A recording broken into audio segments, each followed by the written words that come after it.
Olá, povo lindo! Como é que vocês estão? Nós estamos começando aqui mais um podcast aqui. É o Momento Podcast da sua igreja missionária.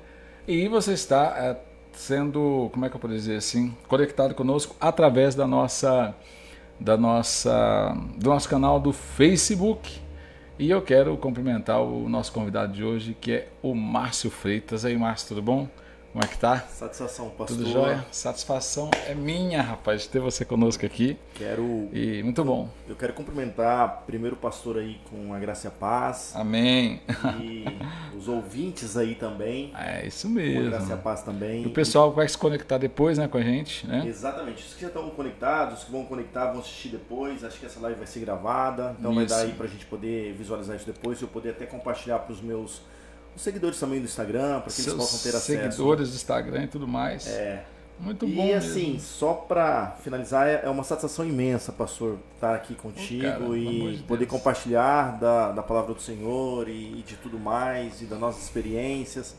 Até porque a gente já se conhece há alguns longos anos atrás aí. E eu tenho, É verdade, hein? eu tenho um privilégio de poder estar aqui O contigo. privilégio é meu, cara. O privilégio é nosso, né?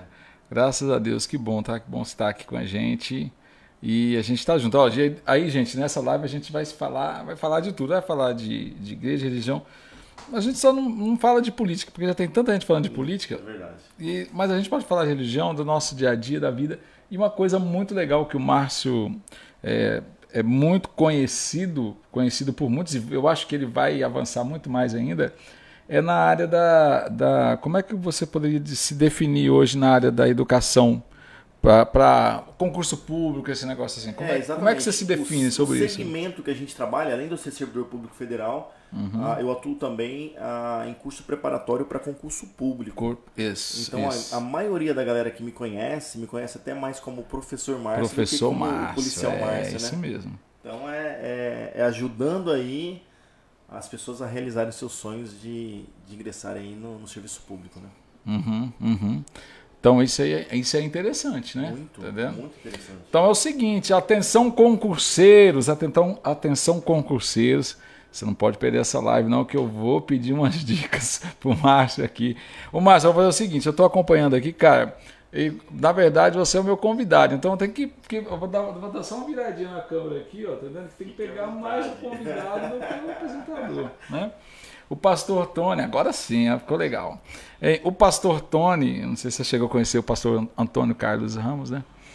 E quando eu comecei na TV há 15 anos, aquele meu programa de TV já tem 15 anos, meu, você acredita? Aí a gente tinha várias sessões que eu sempre tive o sonho de fazer um programa, né? Mas não esse programa que fica ou pedindo dinheiro, ou apelando, aquele programa da apelação total. Eu falei, não dá. Aí é um programa que ele tem entrevista, até hoje, o meu programa é bem diversificado mesmo, muito legal.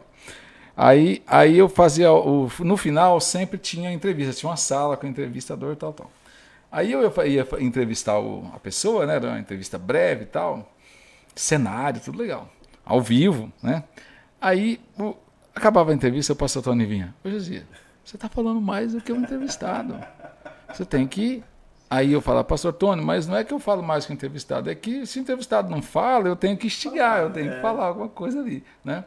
E depois que veio o podcast, aí muda tudo isso, né? Porque... Fica uma conversa mais informal, cara, né? É bom demais, não é? Quebra aquela estrutura de programa, de imagem, uma coisa mais... Quando mais começou o Flow Podcast, né? Que eu acho que era um dos primeiros a acessar, eu sempre gostei. Pode ver, até a nossa mesa é inspirada. Na verdade, os caras, eles fizeram, né?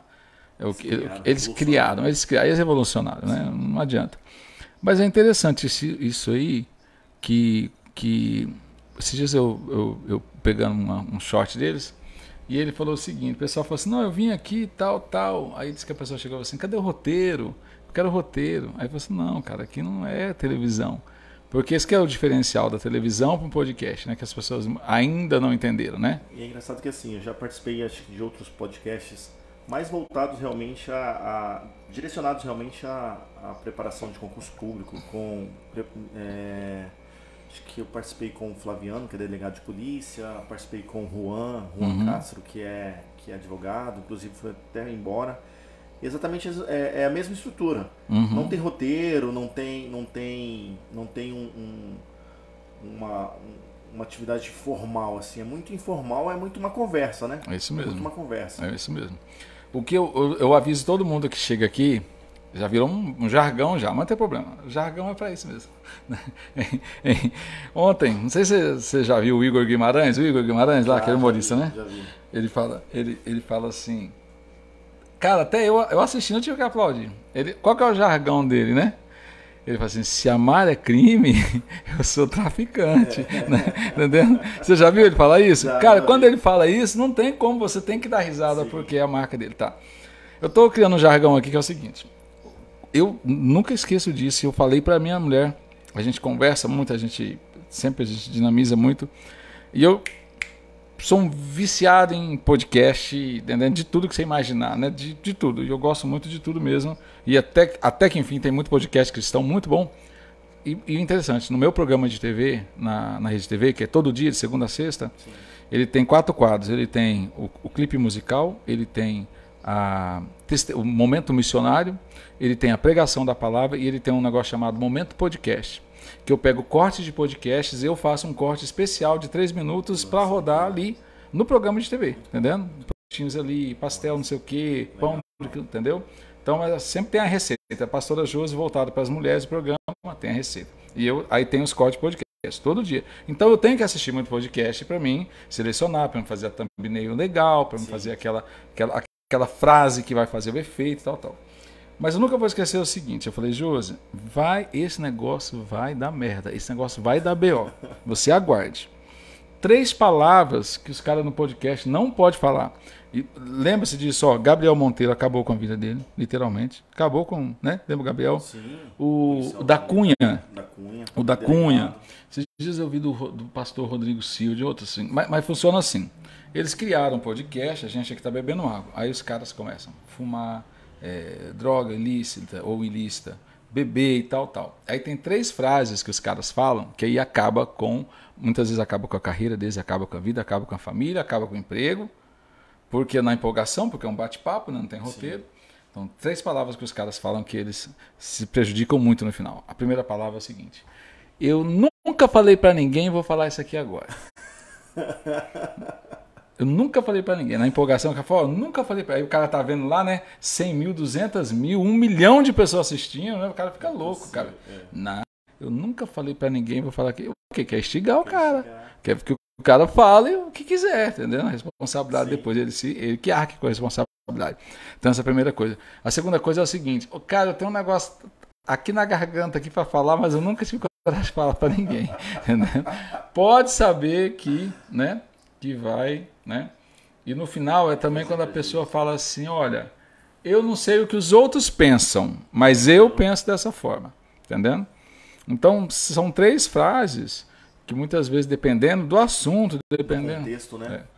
Eu nunca vou esquecer quando deu aquela polêmica do Monark e ele teve que ser expulso, né, das redes praticamente. Sim. E ele abriu lá no Rumble lá, eu tenho o Rumble, né, Rumble. E ele chama logo o Kim Kataguiri para fazer um bate-papo com ele. E aí ele começou a falar, aí ele começou a querer falar o assunto, aí ele começou a falar, mas aí o Kim, cala a boca, Monark. Cala a boca. Cala a sua boca, fica quieto. Tipo assim, merda, né? Não vai dar certo, né? Então, esse é o desafio. Mas o que é que revoluciona isso para você? Porque hoje você é um cara. Você tem quais são as suas formações acadêmicas? Cara, vamos lá. Eu sou formado. Minha primeira formação foi em computação. Sou formado em ciências da computação. Uhum. Depois que eu entrei para a polícia, aí eu fiz direito e me especializei em direito administrativo, penal, processo penal e docência universitária. Uhum. Então eu tenho 2 formações superior e 3 pós. Rapaz, o currículo mais ou menos. Puxado, né? Ainda tem uma pretensão ainda de um mestrado, mas isso é mais para frente. Tá. Lembrando que as pessoas ficam falando assim, mas o camarada não tem... É muita coisa, essas conquistas, ela depende de tempo, de dedicação, de opinião e de renúncia, né? Muito. Coloca um pouquinho mais o microfone que eu estou ouvindo o retorno, sua voz está mais fraca que a minha. Isso. Tá bom, hein? Tá bom, pode falar, hein? Então, muita renúncia. Eu acho que isso aí acho que na vida, né? Acho que para qualquer conquista, não só para a área de segmento de concurso público, mas para tudo que você quer conquistar, quer almejar, você precisa estar renunciando a algo. Né? Se eu quero me casar, eu preciso renunciar a algo. Né? Se eu quero estar firme na igreja, eu preciso renunciar. Então, a renúncia ela faz parte de propósitos. Né? Então, se eu almejo um concurso público, eu preciso renunciar a várias coisas também. E além disso, tem outros fatores também, né? A persistência. Eu sempre falo nas minhas aulas, não basta você querer, tu precisa querer muito. Né? Porque querer todo mundo quer. Fala assim, quem quer ganhar, sei lá, hoje nesse mundo aí que a gente tem vivido, em que as coisas são tão difíceis, né? O salário tá tão apertado, aí tu fala assim de uma renda aí de 15, 20 mil reais. Quem não quer ganhar? Então assim, todos querem. Agora, quem quer pagar preço? O quanto você está disposto a pagar o preço para a conquista, né? É isso que é o desafio. Aí que tá o detalhe, aí que tá o desafio. Qual foi o seu maior desafio? Quando é que você despertou assim? Você falou, cara, primeiro assim, vou fazer concurso e tipo assim, qual foi a sua primeira tentativa de concurso? Josias, teve frustração, não teve? Não. Ao longo da minha vida eu tive várias frustrações mesmo, que eu quase abandonei, eu quase desisti. Achei que concurso público não era para mim, achei que eu era o cara mais burro da face da terra. A minha vida, assim, quem me conhece, quem sabe o meu histórico, sabe que eu sempre fui uma pessoa de uma família muito simples, né? Meu pai faleceu, eu tinha 9 anos de idade e desde então fui criado com a minha mãe, sim. Fui criado com a minha mãe, comecei a trabalhar muito jovem, 14 anos, né? E aí, desde então, eu comecei a trabalhar vários lugares, até que eu entrei no laboratório de análises clínicas, lá no Padrão. Lembro, laboratório Padrão. E aí, desde então, eu comecei a sinalizar para concurso, mas eu não tinha uma ideia de como era e tal. Até que eu recebi uma proposta para ir para a Ubra, trabalhar na Ubra. Isso. E aí lá me fez, abriu as portas para que eu pudesse fazer uma faculdade, um nível superior. Então, paralelo ao curso, eu estava trabalhando lá e já fazia minha faculdade. Assim que eu me formei, eu peguei e abri a minha mente totalmente para concurso público. Legal. Foi aí que eu comecei a me dedicar. Cara, eu já prestei vários concursos, mas o primeiro concurso que eu fui aprovado foi para a Caixa Econômica Federal, há muito tempo atrás. Você chegou a trabalhar na Caixa? Não cheguei, porque logo em seguida eu fui aprovado para a polícia e eu acabei optando por ficar na polícia. Eu não cheguei a ficar na Caixa Econômica. Eu me lembro. Mas na época eram vários concursos que tinham. Paulinho Jardim foi... Continua na Caixa? Não, o Paulinho Jardim agora está no TJ. TJ, é verdade. Na Justiça. É verdade. Grande amigo meu também. Que viram uma escala, né? Na verdade, o concurseiro, ele vira um vício, o concurseiro, não? Eu acho que assim, quando você entra quando você vem a sua primeira aprovação, você percebe que você é capaz. Rapaz, nem foi tão difícil assim. Eu quero um pouquinho mais, agora eu quero tal cargo. Isso. E você vai indo. Então assim, vamos lá. Primeiro das diversas reprovações que eu tive, a minha primeira aprovação foi para a Caixa, depois eu fui para a Polícia Civil. Polícia Civil. Depois chegou a ser civil? Cheguei a trabalhar 2 anos. Fez academia e tudo? Fiz, trabalhei, exerci 2 anos de policial civil. Qual área? Eu fui escrivão de polícia, lá em Alvorada do Oeste. Legal. 2005 e 2006, muito Legal. tempo atrás. Aí depois eu fui pro TJ, passei pro concurso TJ, fiquei 3 anos no TJ, aqui em Paraná.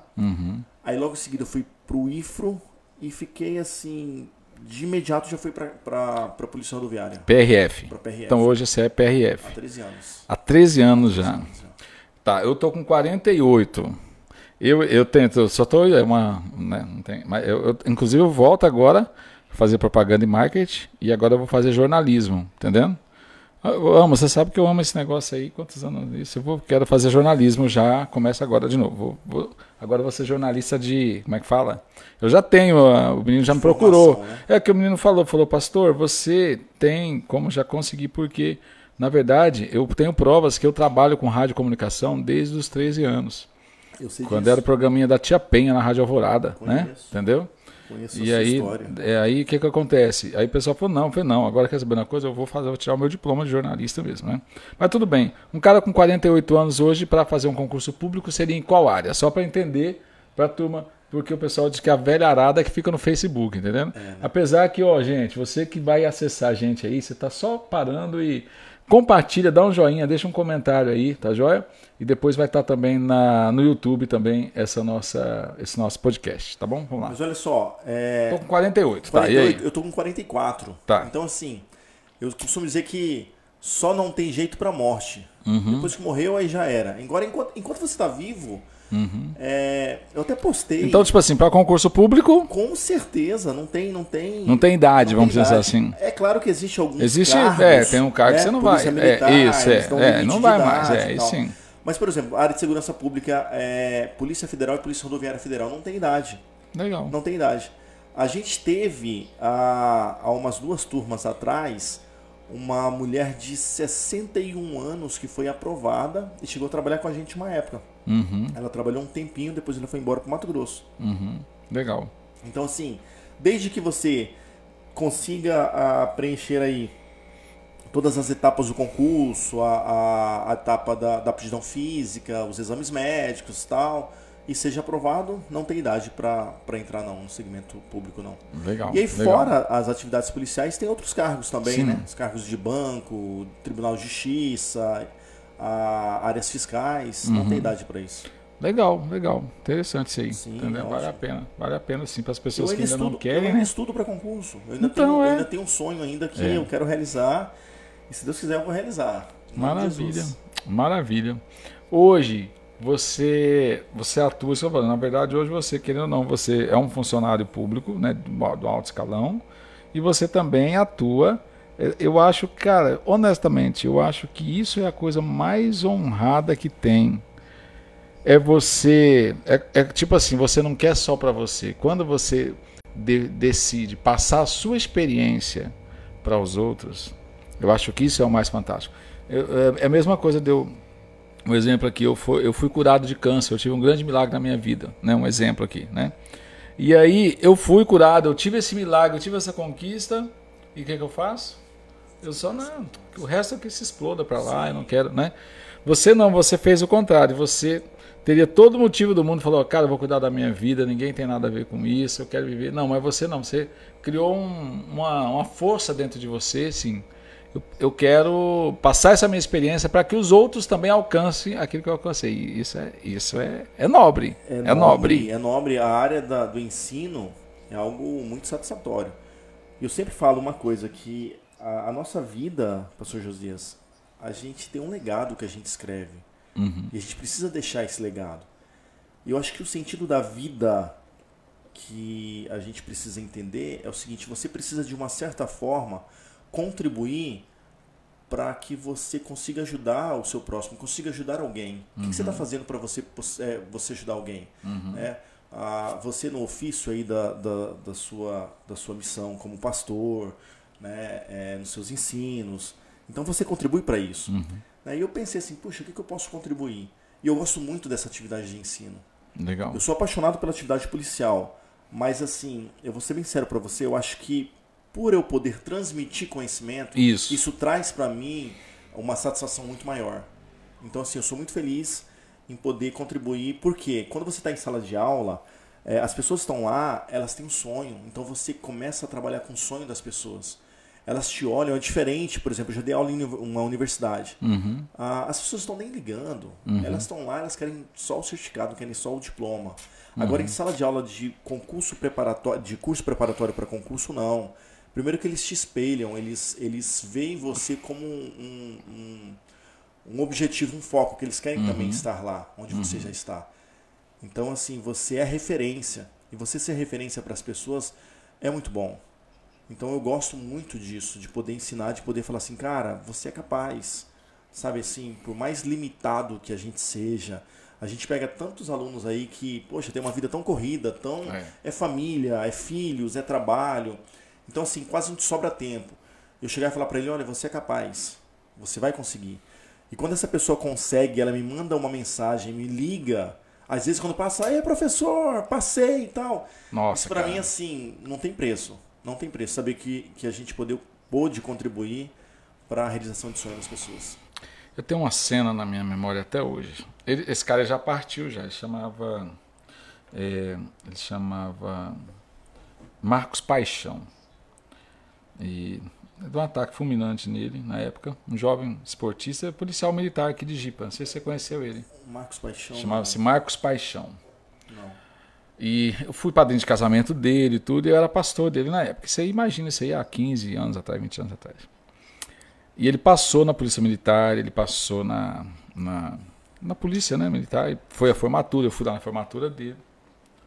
E eu cheguei lá, eu acho que foi uma das melhores comemorações que eu já fui, porque até hoje eu nunca esqueço disso. Eu vou em tanta formatura, né? Pastor é convidado, formatura, noivado, velório, casamento, briga de casal, briga de vizinho, briga do galo com a galinha. Pastor é chamado para tudo. E no final sempre o pastor é o culpado. E a cena que eu fiz, a cena que foi essa, nunca vou esquecer disso. Como é que a gente comemorou ele uniformizado, tudo, formado, academia, tal, policial militar, né? Era aquela tubaína estrela, entendendo? Muito boa. E um pãozinho com carne moída. Era só isso, uma casinha de madeira, sem forro, entendendo? Alugada, era o que eles tinham, cara. Era aquilo ali que eles tinham, entendendo? Era uma pessoa que veio ali de baixo mesmo e foi. E eu nunca vou esquecer disso. Então, tipo assim, a conquista dele, a alegria dele era tão grande, entendendo? Que não tinha preço ali aquele momento que ele estava vivendo.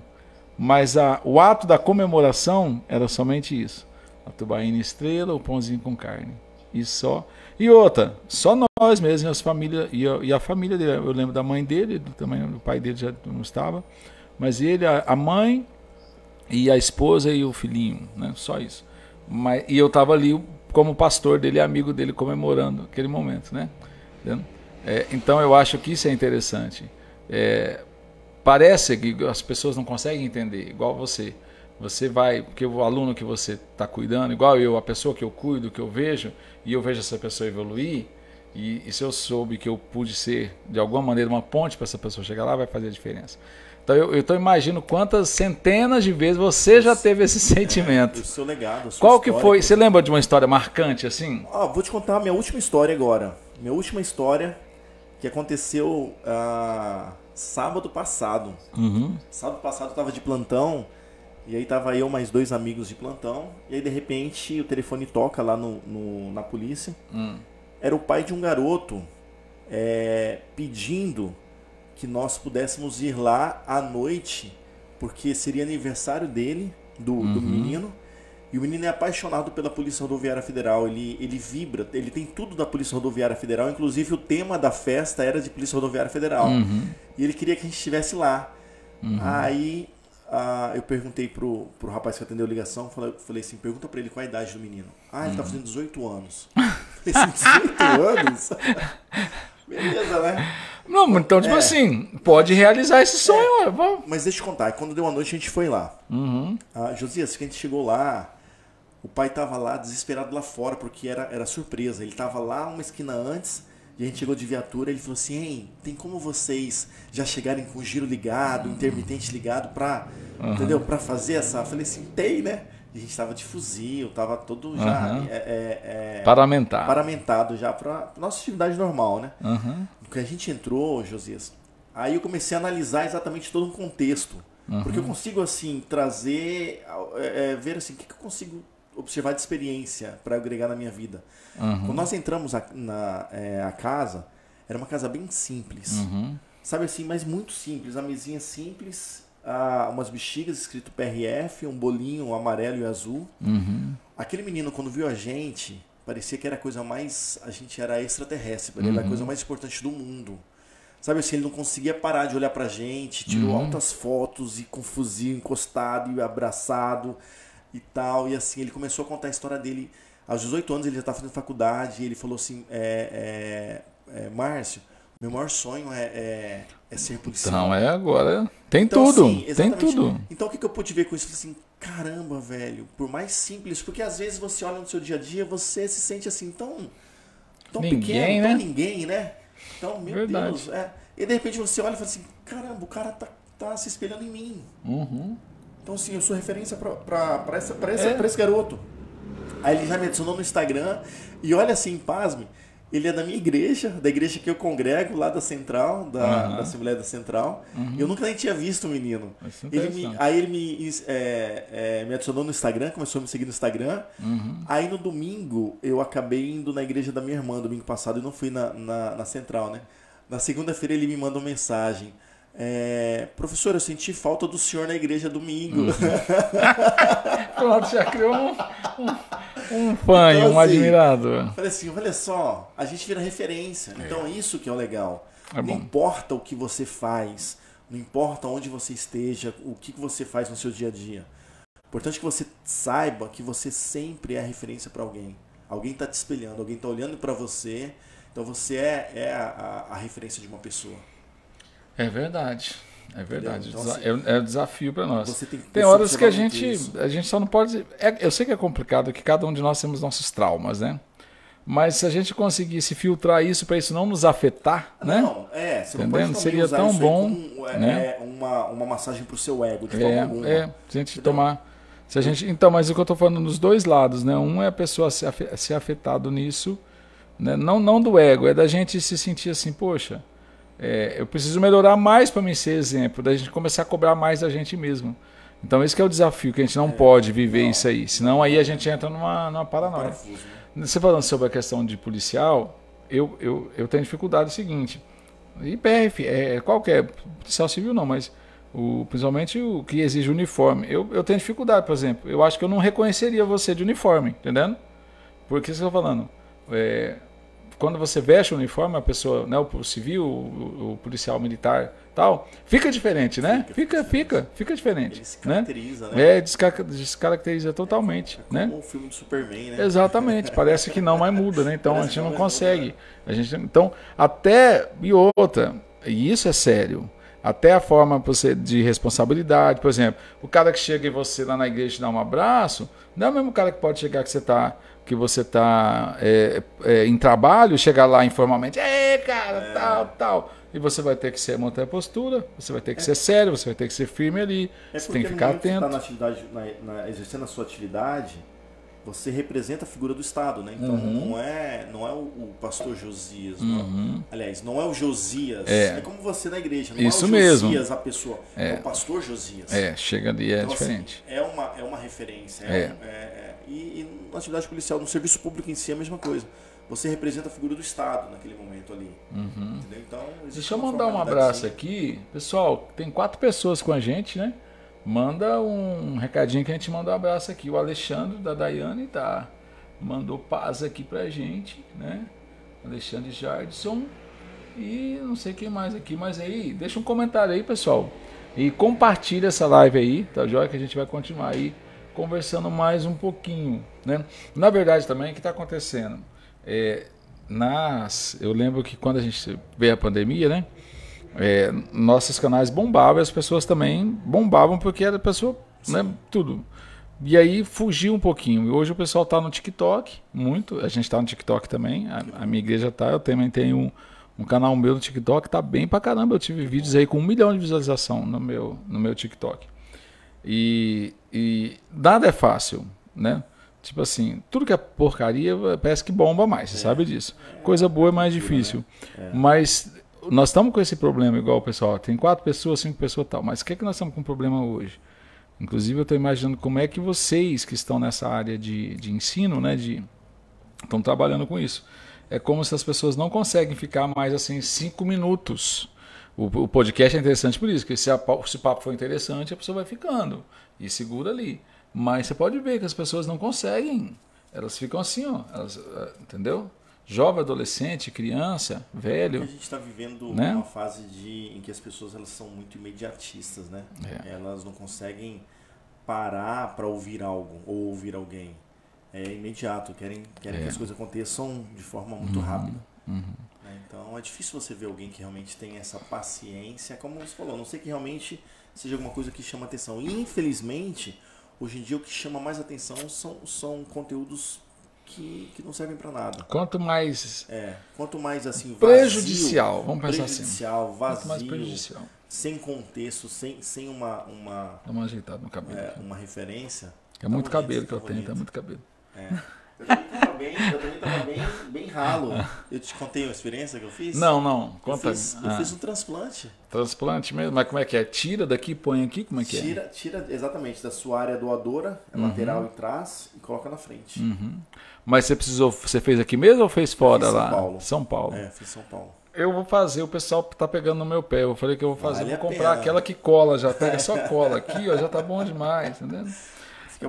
Eu brinco, o pessoal fala, pastor, já tá ficando careca. Fala, olha, eu não me vejo. O Cláudio Duarte é prótese.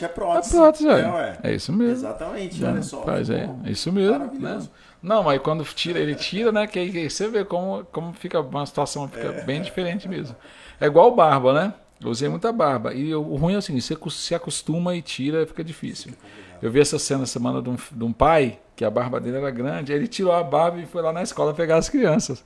Os menininhos dele começaram a chorar, um berreiro, não quiseram ir com o pai de jeito nenhum. Mesmo ele falando, pai, é o filho, é o papai. Não é meu pai não. Né? Mas marca dizer que a barba é a maquiagem do homem, né? É verdade. É o desafio nosso, né? Então, no geral, as pessoas elas estão na sua área aqui. Isso que eu estou falando, eu acho que você atua dessas duas áreas. É como se você tem, eu penso assim que você, numa breve conversa nossa, é como se você tem são três mundos do Márcio, né? Exatamente. São 3 mundos. É o mundo do Márcio que trabalha com a lei, que é o mundo do Márcio que ensina as pessoas, e é o mundo do Márcio que quer superar seus próprios desafios e realizar seus sonhos. Exatamente. Então você tem 3 desafios todo dia. Diz uma coisa, eu me lembro daquele filme, você foi policial civil. Tá certo que é muito diferente. Vamos só falar subjetivamente isso. É muito diferente um policial civil em Rondônia, por exemplo, e um policial civil no Rio de Janeiro, por exemplo, na Baixada Fluminense, né, em São Paulo. É diferente assim. As tensões, os medos, é diferente. O Zeca Quintanilha ele vai estar aqui de novo, tá? O Zeca Quintanilha vai estar aqui no final do mês agora com a gente. Não, cara, você vai estar aqui com a gente com certeza. É uma quinta e uma sexta-feira. E sabe o que ele falou para mim, da última vez que ele veio? Ele mora em São Gonçalo, lá em Niterói. Aí ele chegou assim, pastor, eu tô vendo aqui, como é que é o negócio aqui? Eu falei, quem manda aqui? Como é que é? Quem que é? Eu falei, não, meu irmão, aqui é a polícia que manda. Ele falou assim, eu não vi ninguém armado, não vi ninguém de fuzil andando na rua. Lá no meu bairro, os pivetes andam de fuzil, entendeu? Tipo assim, então é diferente. Apesar que você trabalhar na área da... Você trabalhou como escrivão, né? Em Alvorada do Oeste. Então, tipo assim, é um sossego, né? Você vai, por exemplo, ser escrivão em Ariquemes, ser escrivão em Porto Velho, né? Aí é muito estresse, né? E tá. Aí tinha aquele filme do Tropa de Elite mostrando que os caras ficam estressados, descarrega na esposa, tem que ter um acompanhamento psicológico, psiquiátrico, tá? E o PRF, no geral, tem uma atenção maior porque a responsabilidade é maior, né? Ou são realmente etapas diferentes, então, né? Porque para um civil é forte, né? O militar é forte, tipo assim, mas é como se o cara vai subindo degraus, é isso mesmo? Não, ou não? Como funciona? A atividade policial, ela se divide de 2 formas. Ou a pessoa trabalha na polícia judiciária, que entraria a polícia civil, a polícia federal, que são mais áreas de investigação. Ou a pessoa atua na polícia ostensiva, que são aquelas polícias que elas trabalham mesmo uniformizado, que você olha e você já, opa, ali está um policial militar, opa, ali está um PRF. Então, quem trabalha na atividade ostensiva, né, Polícia Rodoviária Federal, que é ostensiva da União, a gente trabalha no dia a dia, na abordagem. Então, a gente está em contato direto com a população, com a sociedade. Aí você falou para mim de Rio de Janeiro. Eu tive operando no Rio de Janeiro já por 45 dias. Já tem... bem quando estourou aqueles roubos de cargas que estavam tendo no Rio de Janeiro, coisa bem complicada mesmo. Bem pesada mesmo. E assim... É totalmente diferente você trabalhar no Rio de Janeiro e você trabalhar aqui em Rondônia. É isso que você falou. No Rio de Janeiro, na verdade, quem opera lá, as pessoas, a polícia rodoviária que opera lá, só opera de fuzil. Só trabalha de fuzil o tempo todo. É uma atividade assim, o dia a dia é muito pesado. Como você está numa guerra mesmo, como se você estivesse numa guerra. Porque você está disposto a qualquer momento encontrar com uma situação bem complexa. Porque o seu inimigo não está uniformizado, né? Exatamente. Então lá, assim, neguinho descendo do morro para roubar carga, e eles descem em bonde, né, que eles chamam, que são várias pessoas, ou vários carros, ou várias motos, e todo mundo de fuzil. Então, assim, a tensão é muito maior. Aqui não, aqui em Rondônia, não que a gente não se depare com a criminalidade, claro que se depara, mas assim, 99% das pessoas que a gente aborda é cidadão de bem, sabe? Na rodovia, é uma pessoa que está com alguma irregularidade administrativa, alguma infração de trânsito que ela cometeu, mas não é um criminoso, é um cidadão de bem. Então é bem diferente você operar aqui em Rondônia, você operar aqui em Ji-Paraná e você operar lá no Rio de Janeiro. No Rio de Janeiro é atenção o tempo todo. E isso, ao longo dos dias, traz aí uma carga pesada, você chega em casa cansado, isso aqui, o ombro seu parece que está pesado. Ainda tem que carregar todas aquelas... E é exatamente aquilo que aquela armadura, filme, né? E exatamente aquilo que o filme Tropa de Elite traz, né?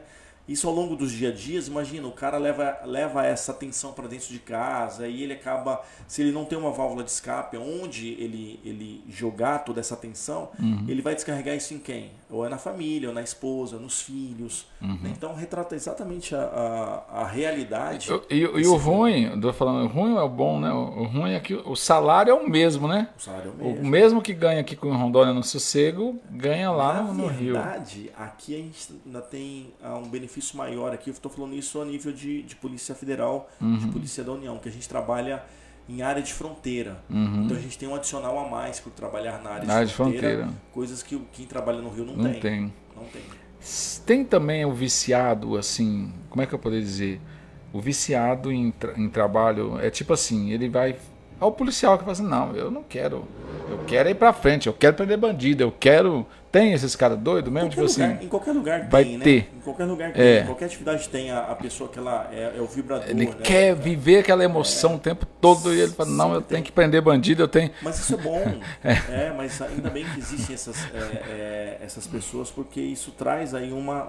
Então, isso traz um equilíbrio. Um equilíbrio, exatamente. Traz um equilíbrio para a atividade em si. No geral... Sempre um PRF vai fazer ronda, um trabalho, ele tem que... É em dois ou é um? Sempre é dois. Verdade, existe igual aquela cena de filme que tem que ser dois parceiros, que tem que andar junto? Você já viu lá nos Estados Unidos que o policial ele atua sozinho? É uma viatura, um policial para cada viatura. Ele atua literalmente sozinho. Aí tem câmera aqui, câmera no carro, câmera em tudo. Pra gente, depende muito de como... Porque assim, queira ou não, ainda há uma escassez de serviço de material humano no serviço público no modo geral. Né? No modo geral. Então, depende muito da situação.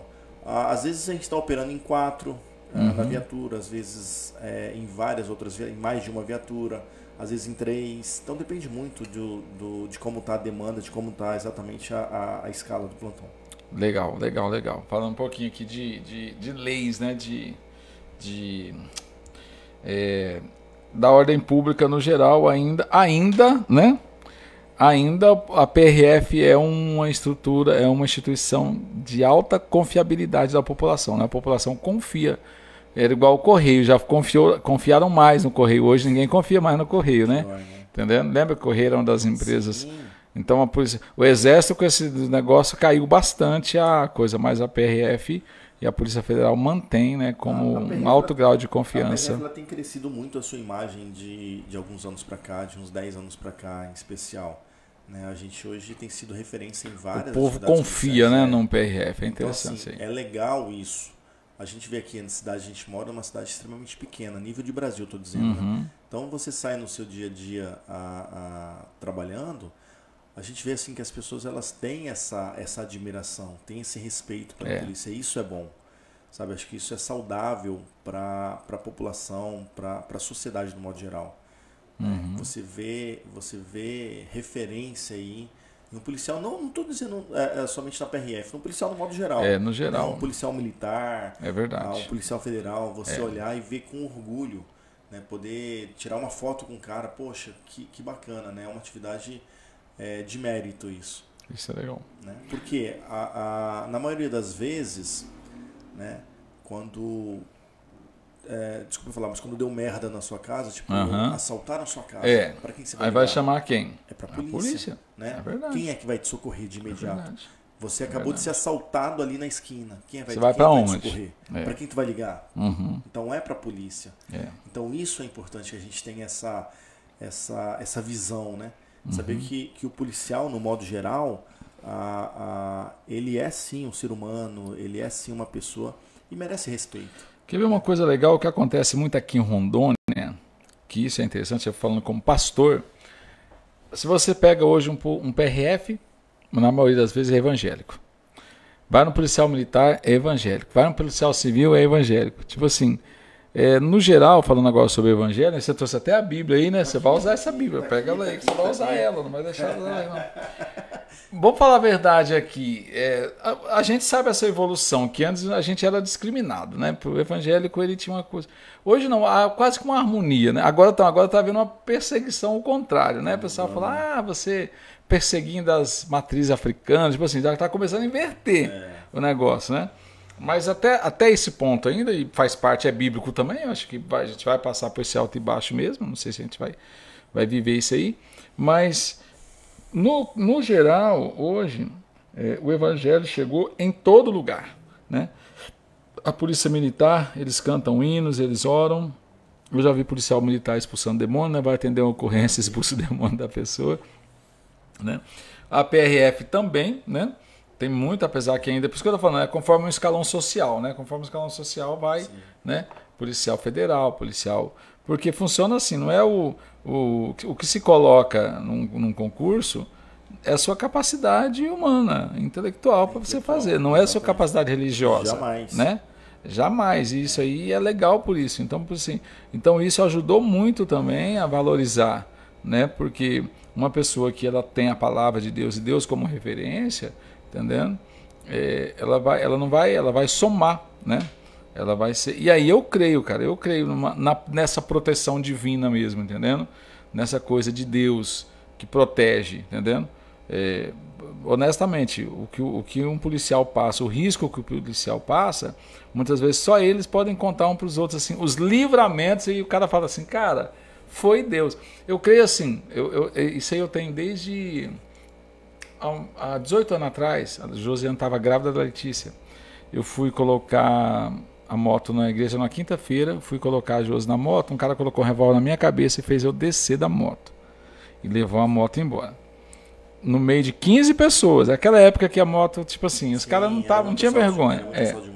Cheguei na delegacia, naquela época que os policiais civis recebiam salário atrasado no governo, não sei se era o Piana, Jerônimo Santana, acho que era esse perfil. Era aquela época que eles não vendiam fiado para funcionário público de jeito nenhum, que os professores ficavam 4 meses sem receber, né? Professor estadual, né? Aquele negócio todo, né? E aí eu fui na delegacia. Eu me lembro certinho, cheguei na delegacia para justificar para fazer a denúncia do roubo, né? Ainda bem que o cara não atirou, ele foi embora, pegou a moto e foi embora. E ele pegou e não tinha banco para sentar. Eu me lembro até do um ar-condicionadinho Eugene cair nos pedaços, uma mesa. O cara só chegou assim, jogou um monte de foto e falou assim, vê se é um desses caras aqui, entendeu? Aí eu olhei e falei assim, rapaz, acho que não é esse aqui, mas eu olhei e falei, Senhor, não tem condição isso aqui não tem estrutura nenhuma. Eu falei, Senhor, aí eu orei o seguinte, falei, Deus, toca no coração de um policial para ele olhar a moto, cismar com a moto e parar com a moto, porque só isso, é só uma intervenção divina mesmo, fora isso não tem como. Isso aconteceu na quinta-feira à noite. Sábado de manhã me ligam de Cacoal, acharam uma moto em Cacoal. E a cena foi essa. Na segunda-feira eu fui lá e falei assim, eu me lembro que eu dobrei o joelho quando cheguei em casa, falei assim, Senhor, como vive o Senhor, lembra o profeta Jeremias, como vive o Senhor vai me devolver essa moto, que essa moto é da tua obra, essa moto, pai, você sabe disso e tal, né? Uma motona linda na época. Tá bom, segunda-feira eu estava lá para pegar a moto, estou sintetizando, porque o entrevistado aqui é você. Aí o policial falou assim, não, sabe o que aconteceu? Eu passei num lavador e estavam lavando a moto. Eu cismei com a moto e voltei. Quando eu voltei, a moto tinha sumido. Aí eu falei assim, cadê aquela moto que estava lavando aqui? O cara falou assim, não, cadê aquela moto? Estava aqui agora. É do fulano. Fulano com moto? Aí foi lá na casa do fulano. Fulano, cadê aquela moto que você estava lavando lá? Eu falei assim, que moto? E nisso tinha uma casa do lado, fechada. A polícia foi lá e arrombou a casa. Tinha mais 5 motos, celular, carteira, né, documento, pessoal. Né, naquela época que tinha aquele celular Lite 2, lembra aquele celularzão da Motorola, né? Que era caríssimo, né, um celular, né? Aí acharam, então por causa da minha bênção, do meu pedido, acharam mais 4 motos e tal. Os bandidos foram liberados ali mesmo, porque não foi pego, né? Sim. Mas aconteceu aquilo que eu orei. Falei, Senhor, é só uma intervenção divina, porque o policial, na maioria das vezes, ele trabalha numa situação tão difícil, dependendo do lugar, que é só uma intervenção divina para ele conseguir. É como se Deus abençoa mesmo. Deus faz o ladrão cair na hora certa, pegar na hora certa e ser descoberto. Entendeu? Eu achei legal isso aí. A atividade policial em si, né? Ela é uma atividade de risco. Né? Ela é inerente, ainda mais cidades maiores. Quanto maior a cidade, quanto maior, mais complexa, mais há criminalidade. Isso. Então, lá no Rio de Janeiro, só para a gente poder pontuar de novo, o policial às vezes nem estende a farda dele no varal normal, porque medo de repente de descobrirem que ele é polícia. Isso mesmo. Né? Então, assim, é uma atividade de risco. Então você está em constante, nos seus plantões, no seu dia a dia de trabalho, está em constante risco, né? Atuação. Então, eu também tenho a mesma ideia sua. Eu acho que o fato da gente ser cristão e ter Deus como nossa base, como nosso Senhor, isso traz aí para a gente, no nosso dia a dia, nossa atividade, um serviço mais tranquilo, um serviço mais, né, mais pautado aí a ser um plantão sereno. Como assim, Senhor? É Deus que guarda. Como é que é? Em vão, se o Senhor não guardar a cidade, em vão vigia o sentinela, né? Ó, deixa eu mandar um abraço aqui pro Carlos Fernandes. O Carlos Fernandes está aí, sintonizado com a gente. O Theo Luthier também, o Theo Aurélio. Grande amigo, Theo. Tá, inclusive o Theo era para estar aqui, ele sabe, ele tá. Era para ele estar aqui. Ele é meu parceiro aqui, mas ele não está conseguindo vir, entendeu? O Theo é meu afilhado. Que bênção, cara. O Theo, o Carlos Fernandes e o Theo tem mais aqui. Pessoal, manda recado aí, compartilha aí vocês, né? Que é muito legal mesmo. Aí o Carlos colocando aqui, ó, esse convidado é especial. Rapaz, vamos ter que trazer o Carlos aqui também, né? Carlos era para estar aqui hoje. Ele era para estar aqui hoje. Tem, semana que vem a gente vai ter uma novidade, né? O Carlos vai tentar vir semana que vem aqui, vai trazer um camarada top. Vamos ver se a gente consegue também. Fazer, só tá vindo gente abençoada aqui nesse lugar. Pega a sua Bíblia aí e vamos falar de Jesus. Você já viu aquela frase? Eu não sei onde é que tem, mas de vez em quando, porque você vê tudo. Eu gosto muito, eu vejo tudo. Eu vejo TikTok, eu vejo de tudo. Entendeu? Mas já viu aquele cara que fala assim, vamos falar de coisa boa? Né? Aí, vamos falar de coisa boa. Tal. Ele fala uma notícia e tal. O podcast mas bom eu é acho isso, né? que isso é maravilhoso, cara. Como a gente não tem o roteiro, a gente fala de tudo, em especial da palavra do Senhor. Cara, eu acho que essa é a essência. Eu acho que nunca vai sair essa essência eu acho que se perder isso aí, já era. Porque é legal falar da gente, é legal falar das nossas experiências. Poxa, como é que você fez para chegar até aí? O que você como é que é o seu dia a dia, né? A sua atividade. Mas acho que o interesse maior das pessoas, a sede realmente, é quando a gente fala do amor de Cristo. Né? O amor de Cristo, no final, é o que constrange, né? É o que constrange. Isso talvez é o que realmente a gente precisa realmente priorizar.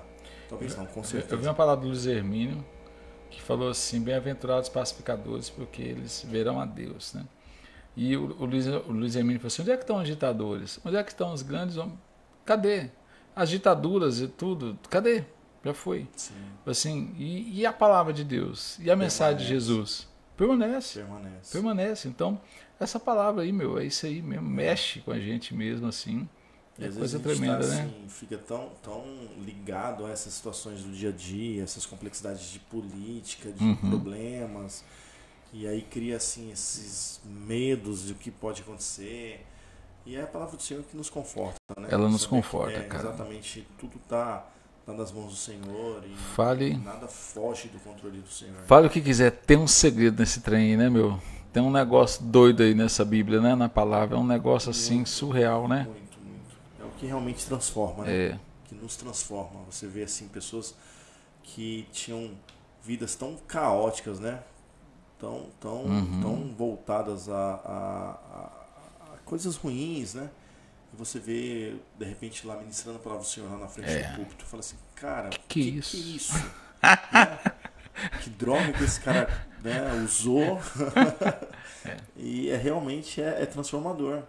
É transformador. Não existe algo que realmente transforme, tem o poder de transformar uma pessoa de uma forma assim tão surreal do que a palavra do Senhor. Você já pregou bastante na igreja, assim? Você já pregou? Já. Eu era líder dos jovens, dos adolescentes na T15, tempo atrás. Ensinava na escola dominical. Na época quando o Carlos, olha só, por isso que o Carlos ele me tem como referência. Quando o Carlos acho que ele era de Rolim de Moura, se não me falha a memória. Quando ele veio para Ji-Paraná, a irmã dele participava lá da nossa igreja. E aí levou ele para ir para participar um sábado à noite. E quem estava ministrando na louvor na igreja era eu, o Marcinho Batera, Márcio Navarro. Já esteve aqui com a gente. Já esteve aqui. E aí outros caras que foram referência, o Miqueias, outras pessoas que passaram lá. Mas assim, quando ele viu a gente ministrando e depois terminou o culto, a gente foi lá e conversou com ele e já firmou uma amizade. Desde então a gente virou amigos e somos amigos até hoje. Isso há muito tempo já. Que coisa. Então, Qual foi a palavra que você pregou, assim, que você lembra? Porque a gente lembra das mensagens, né, que a gente pregou, que mais te impactou, assim? Você lembra de uma... uma palavra que mais me impactou, e eu acho que assim, por todo um contexto. Na época nós éramos, e acho que você vai lembrar mais ou menos de algo que você viveu, porque você também teve um período na... Eu fui assembleano, sou assembleano de sangue. Depois eu vou te contar essa história. E aí o que acontece? Na época, o pastor Sadraque, ele era lá da T15. Ele era pastor da T15. E aí eu era... Não que eu não sou jovem ainda, não sou jovem, tá? Tá, depois o Carlos está falando aqui para você depois contar a história, como é que vocês vieram do Big Bang, debaixo de chuva, muitos anos atrás. Muitos anos atrás. Foi aniversário, começou a chover no aniversário, depois você vai contar. Tá, e aí, como é que foi essa? Aí o pastor começou a falar o seguinte, a gente lá no vocal, né, dos jovens... O pastor começou ele deu uma ideia e falou, olha, vamos fazer o seguinte, a partir de agora, todo domingo, um jovem vai trazer uma palavra aqui na igreja. Aí, meu Deus, porque domingo é pressão, né? Domingo é pressão. Tá lotada. Domingo, aí primeiro foi o filho do pastor, o Evandro. Aí domingo passou o filho do pastor, falou muito bem, ele já tem o domínio já. No outro domingo, aí ele fala assim... No domingo anterior, né? Ele fala assim, olha, domingo que vem, quem vai ministrar a palavra é o irmão Márcio Freitas. Pastor Josias do céu, aquela semana eu quis que Jesus viesse e eu comecei a orar, acho que foi a semana que eu mais fui crente. Porque desafio, assim, porque ministrar a palavra do Senhor, e você sabe perfeitamente isso, porque você serve de canal entre Deus e as pessoas, então você vai ser usado, você vai ter que estar em sintonia com o Espírito Santo para ser canal, para transmitir a palavra, porque não é a sua palavra, né? Você apenas está transmitindo uma palavra que vem do céu. Então assim, falei, meu Deus, e eu comecei a orar, e jejuar, e não sabia o que eu ia falar, e começava a ver a Bíblia toda, eu acho que eu li a Bíblia toda naquela semana. Meu Deus. Aí acho que foi no sábado, mais ou menos, eu tava lá tentando procurar alguma coisa. Tava no meu quarto. E aí me veio uma palavra, assim, o Espírito Santo tocou no meu coração. Falar sobre o Vale de Ossos Secos. E aí eu fui lá, procurei, dei uma olhada. E aí eu comecei a estudar aquela palavra quando Ezequiel, né? Teve aquela visão do Vale dos Ossos Secos e tal. E aí o Espírito Santo falou, tem vida sobre esses ossos, então profetiza, né? E ele, de uma visão espiritual, ele conseguiu exatamente ver aquilo que o Espírito Santo do Senhor estava falando através dele. E aí ele teve essa palavra profética, né? De profetizar aqueles ossos para que eles tivessem vida e de fato tiveram vida, né? E eu fui e ministrei. Nesse domingo, a igreja lotada. Acho que a igreja estava mais lotada do que os dias normais. Meu Deus, quando eu subi, eu já fui só no manto do mistério lá. Eu já subi, tava, né, todo já de terno. De terno e gravata. Todo assembleiano. Apesar que muda tudo, né, gente? O aí eu subi mudou. lá. Ainda tá bem enraizado. Aqui ainda tá, lá pra fora não. Mas assim, foi uma bênção Então, sua primeira mensagem foi Vale dos Ossos Secos? Não foi a minha primeira mensagem. Tá. Mas é a que foi que mais marcou. Mais marcou por essas situações. Eu acho que assim, queira ou não, falar sobre esse texto aí, de Ezequiel, é um texto pesado, né? Então, assim, com tudo isso, eu poderia ter falado uma outra mensagem qualquer, ter pregado um Salmos, né? Uma palavra mais simples lá que tem. E aí eu peguei, falei, ministrei, e aí, graças a Deus, foi bom. É o desafio. Esse dia, lembra que nós estávamos conversando? Isso é bom, sabia? Isso é bom, acho que com os jovens, porque instiga o jovem da igreja a se preparar. É verdade. Também, pra Nossa, a galera aqui da igreja, eles vivem uma experiência muito fantástica. Como é que é esse negócio que você estava na Big Bang, começou a chover? Conta para nós aí. Conta aí para nós. Não, vamos contar. Quem tiver mais alguém... Muito tempo atrás. Eu acho que a nossa vida ela é regrada de momentos. Eu sempre falo isso aí, né? E na época a gente era bem desprovido financeiramente. Aí eu lembro que... Nossa, eu cheguei teve momentos que os amigos pagavam lanche para depois pós-culto pra gente isso, comer. Pagar aquele cachorro quente na chapa, né, com purê de batata na T9. A T14, que era o repolhão. Ixi, muita.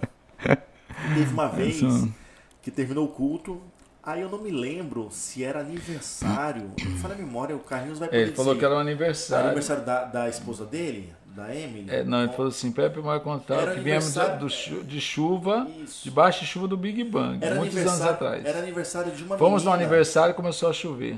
Era aniversário de uma menina, eu não me lembro se era da esposa dele, que na época ele namorava com ela, ou ele tava, tipo, fletando ela ainda e tal. E aí nós saímos da T15, eu tinha uma Titanzinha, ele também. Uma Titanzinha, lá do 2º distrito, viemos aqui pro 1º distrito no Big Bang, na época que o Big Bang era na Monte Castelo. Isso. Aí chegamos lá, as meninas todas da sede da igreja, as meninas todas lindas lá na mesa. A gente chegou toda na pompa, né? O Carlinhos sempre foi bonitão e tal, e eu colado no Carlinhos. Aí chegamos lá e ficamos, interagimos e tal. E aí, de repente, começou a cair uma chuva, mas naquele dia choveu tão forte. E aí terminamos de comer e tal, as meninas todas, os pais foram lá buscar elas de carro, e aí já entraram, então tá, tchau, foram embora. Vocês ficaram. Ficou eu e o Carlinhos naquela chuva. Eu falei assim, Carlinhos do céu, olha aí, cara, vou embora na chuva. Que humilhação. Daquele dia a gente foi, tomamos aquela chuva toda até chegar em casa. Até chegar lá, até ter 15 pra lá, né? Eu morava na T20. Passar na ponte, passar naquela ponte. Né? Uma aquela época, os buracos. Chuva. Então, assim, a gente vê isso hoje, a gente conta... Ele falou que é aniversário da Wislane. Isso, era aniversário de uma... acho que é prima da esposa dele. Então, pronto. Não, e cara, a gente olha assim, legal. cara, e veja assim, como o tempo passou e como essas coisas realmente... Houve evolução, né? Hoje... Mudou um pouquinho. Que a gente é da época do Disque Amizade, né? Do 135. Sim, você ligava no telefone, o telefone estava cadeado, você fazia assim, ó. O código Morse. Essas épocas assim, marcaram a nossa geração. É isso mesmo. Marcaram a nossa geração na época. A gente vê hoje em dia as pessoas parecem que estão mais alienadas, né? Redes sociais, celular, isso tem consumido muito as pessoas. Antigamente não, a gente interagia, a gente conversava, eu lembro que a gente saía pós-culto de sábado, a gente montava aquela mesa, na T13 tinha um cachorro quente lá, tem até hoje, na T13 na Avenida Brasil, fazendo propaganda até aí. A gente montava aquela mesa enorme, assim, todos os jovens da igreja, os rapazes, as meninas, e ficava lá, ó, e dava 11, dava meia-noite, dava 1, e a gente lá conversando até a mulher ter que fechar e mandar a gente embora. Então isso era legal. Isso é bom. Essas coisas bom mesmo, eram né? boas e marcou a nossa geração. É isso mesmo. A gente marca as gerações, sim. Palavra, isso que eu tô falando, as palavras que mais impactaram você, né? Você tem algum referencial hoje, assim? Qual que é o seu... Eu acho que você tem 3 referenciais. Por exemplo, você tem algum referencial na área que você atua, que é o de concurso público em si, assim, de professor, de pessoas que são dinâmicos, tipo assim, poxa, esse é o cara que eu me espelho, meu método de trabalho, eu quero trabalhar igual ele, tento fazer. Tem esse na área?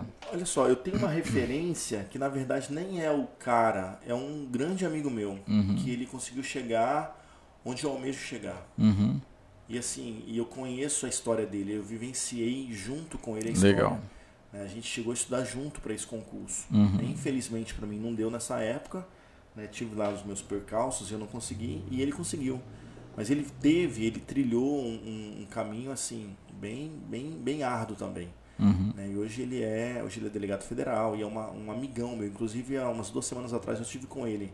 Ele está atuando lá em Vilhena. Ele é delegado, chefe lá da delegacia de Vilhena. Ah, legal. Então, para mim é um cara referência. Legal. Hoje. Então é uma coisa que você quer chegar lá também. Exatamente. Você quer chegar até delegado federal. Exatamente, é um sonho. Legal. Então, e na área evangélica, assim, tem alguma pessoa que fala, pastor, hoje é a minha referência na área da pregação, na área do louvor. Você gosta mais de pregar ou de cantar? Eu gosto mais de ministrar a palavra. Eu tenho uma pessoa que é referência, que eu ouço muito, por exemplo. Às vezes quando eu saio para fazer uma corrida de manhã cedo, às vezes quando eu estou correndo, eu sempre procuro ouvir alguma coisa assim que realmente edifica. Né? E até de manhã, quando eu acordo, o que acontece? E eu aprendi muito com esse pastor aí, que aquilo que você ouve no seu primeiro contato, quando você acorda, é o que te alimenta durante o dia. Então, legal. o que você está sendo alimentado quando você acorda? Legal. Né? A pessoa acorda e já começa a olhar redes sociais, já começa a ver Instagram, entendeu? Não, isso não é uma coisa prioritária na sua vida. Né? Então você precisa se alimentar do seu primeiro alimento, tem que ser alguma coisa sólida, porque é isso que vai manter dentro de você durante todo o dia. Né? E uma coisa que eu sempre ouço, assim, umas pregações rápidas, é do pastor André Fernandes. André Fernandes, legal. Sou Eu apaixonado gosto pelas também. ministrações dele. Legal, muito boas. São muito fortes, assim, né? Eles são né? É legal, legal, né? Ele alcança milhares de pessoas aí, muito legal mesmo, né? Qual foi o maior desafio, tipo assim, o momento assim dos últimos tempos, foi o momento que mais marcou você, que você teve que superar mesmo, assim, o Márcio, o homem, o Márcio, meu Deus, né? Qual foi o momento assim, poxa, essa eu tive que ser para superar. A minha vida, sem sombras de dúvidas, e isso mexe muito comigo, foi a morte da minha mãe. Foi o que mais te mudou completamente. Porque você não esperava, você não prepara, eu acho que por tudo, assim. Hoje eu entendo, pastor, a motivação, o porquê. Eu acho que a minha mãe, a dona Elzia, ela teve uma história muito linda. Quem conhece o Carlinhos mesmo conheceu muito ela. Todos os meus amigos eram mais amigos às vezes da minha mãe do que meus mesmo. E eu acho que a minha mãe ela terminou com louvor assim a sua trajetória aqui. E eu precisava seguir minha vida. Eu precisava começar a escrever a minha própria história também. Né? Então isso foi necessário, talvez, que tivesse acontecido. E pela forma como aconteceu, foi uma forma muito rápida. E minha mãe não estava doente, minha mãe não estava tranquila, normal. Estava com 60 anos na época, 60 anos de idade.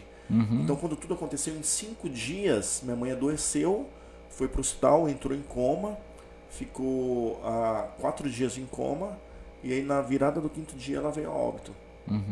E na época eu morava com ela. Então foi um choque. Esse tipo de coisa é muito mais. Nossa, é muito difícil. Isso marcou muito a minha vida. Por quê? Porque quando ela faleceu, eu me senti literalmente sozinho. Eu falei assim, meu Deus, e agora? O que eu vou fazer? Você morava com ela? Você era o único que morava com ela, não? Eu morava com ela. Então a sensação é que assim, eu não sabia viver. Eu não sabia viver. E aí desde então, logo em seguida, eu acabei indo para uma missão para dar uma tranquilizada na minha cabeça. Você já era PRF? Eu peguei uma missão em Minas Gerais, fiquei 20 dias em Minas, operando lá. E aí, quando eu voltei, mudei de casa, fui para um apartamento que eu moro até hoje, e eu comecei. Você se refez todo. Eu literalmente refiz a minha história completamente. Então isso foi um marco na minha vida, né? Antes da morte da minha mãe, era uma versão... Qual que você pode falar? Qual que foi o diagnóstico? Foi o que aconteceu? Então, na verdade, ela foi diagnosticada com uma meningite viral, uma meningite viral, que segundo o médico, o Dr. Trubian, que, nossa, eu sou apaixonado, para mim é um cara sensacional. Eu vou dar o spoiler, tá? Com certeza é o Trubian que vai estar aqui na próxima terça. Eu quero estar assistindo. Não, se você não vem para cá, qualquer coisa vem. O Carlinhos vai vir também. Esse médico, ele é muito ele é top demais. Ele que operou minha mãe, assim, ele é muito humano. Na época ele chorou com a gente. Ele chorou com a gente, tudo isso. Então, assim, ela foi detectada com essa meningite viral. E aí lá, internada, ela teve um AVC. O Dr. Trubian operou ela. Aí passou um dia, no segundo dia, se não me falha a memória, ela teve um aneurisma. E aí nesse aneurisma, o Dr. Trubian falou assim: Márcio, não dá para operar ela porque a gente acabou de abrir a cabeça dela, tá como se fosse uma gelatina. Se abrir novamente, ela não vai resistir. Então seria só um milagre mesmo. Vou falar um negócio pra você sério. Algumas vezes eu falo, vou continuar falando, não pelo fato, é só pelo fato da experiência, do pastor, Josias Pastor. Eu tenho, não é que eu não, pelo amor de Deus, né? Entenda isso. Esses dias o pessoal ficou bravo comigo lá, porque eu fui falar na família.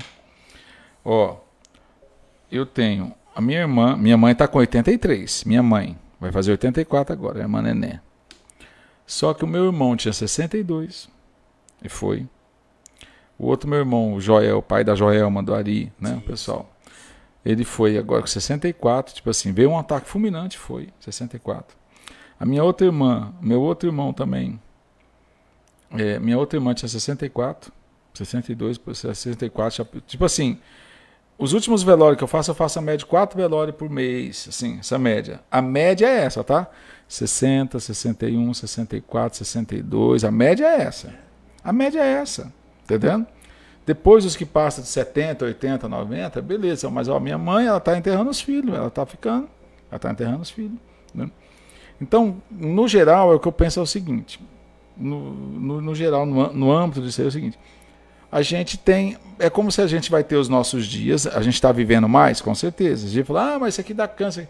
Mas, gente, nunca se viveu mais. Eu vi um noticiário, um idoso de 45 anos, na média, quando o Brasil foi descoberto, a média de vida das pessoas era 49, né? 45 anos, 50 anos já era velho, Hoje não. Né? Nessa época de adolescência, você pegava uma pessoa de 45, 50 nossa, já era exatamente, exatamente. Hoje a gente está com essa idade. Exatamente, então a gente mudou isso aí, então é legal. Eu estou quase adolescente, estamos quase adolescentes.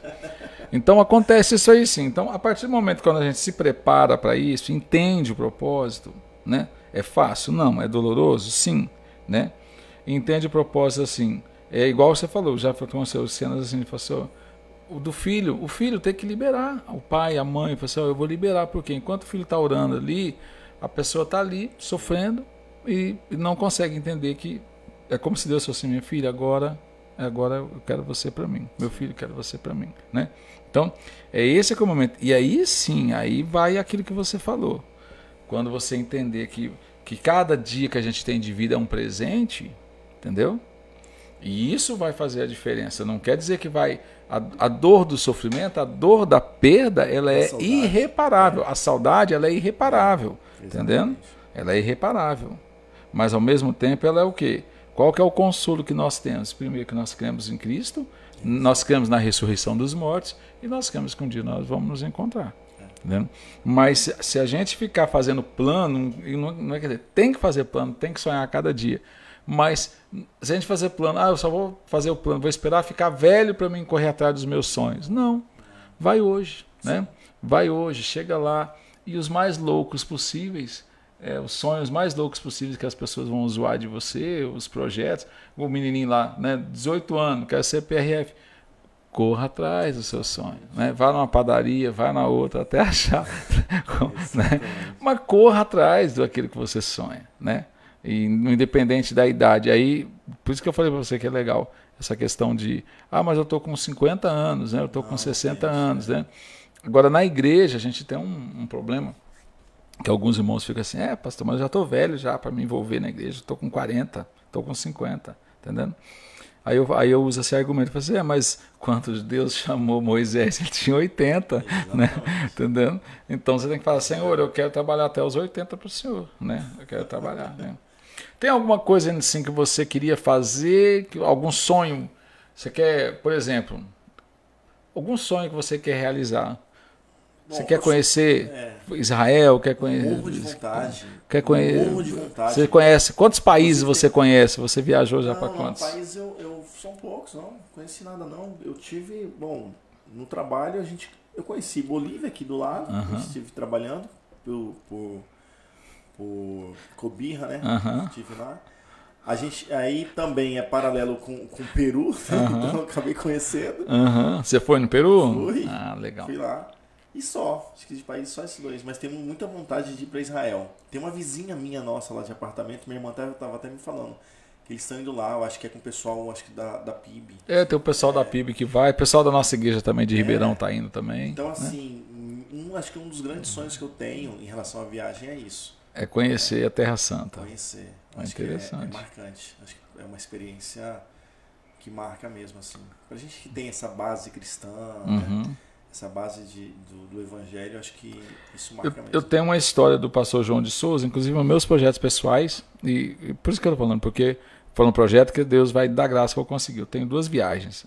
Uma é Jerusalém, que eu acho que todo mundo tem, que todo pastor, né, pelo menos o pastor, poxa, vai para Jerusalém, né?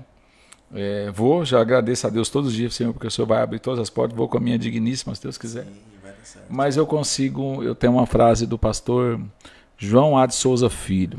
Ele é um monstro na área teológica, ele era amigo do Paulo Macalão, na época da Assembleia de Deus Raiz, tudo, amigo do Silas Malafaia, ele é um pintor, escritor, poeta, tudo que você imaginar.